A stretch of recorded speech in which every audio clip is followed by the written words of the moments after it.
অনুষ্ঠিত হলো national life insurance PLC লিমিটেডের ম্যানেজার কনফারেন্স ও কর্মপরিকল্পনা সভা 2025।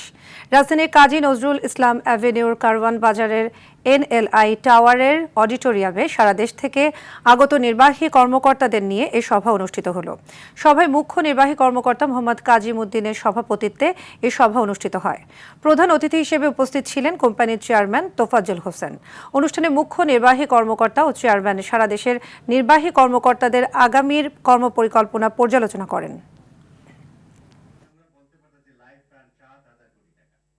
23 সালের নির্বাচন, 24 সালের পট পরিবর্তন, ভয়াবহ বন্যা, দেশের সার্বিক পরিস্থিতি আপনাদের জানা রয়েছে। সবকিছুর মধ্যেও আমরা আমাদের প্রান্তীয় এই ন্যাশনাল লাইফকে বাংলাদেশের মধ্যে শীর্ষস্থানে আনতে সক্ষম হয়েছে। আপনারা পিছনের সামনে মাহিরের এই কথাগুলা প্রাতিষ্ঠানিক সৌন্দর্য, মানে অ্যাডমিনিস্ট্রেটিভ সৌন্দর্য, এগুলার সৌন্দর্য নষ্ট না করার জন্য প্রমোশন থেকে শুরু করে অডিও ক্ষেত্রে শুরু করি, এগুলা কিন্তু ডিসিপ্লিনে আপনাদেরকে নিয়ে আসতে হবে। এই ডিসিপ্লিন আপনার ব্যক্তিগত জীবন থেকে শুরু করে আপনার পরিবার, পরিজন, সমাজ, রাষ্ট্র সব জায়গাতে কিন্তু ছড়িয়ে দিতে হবে।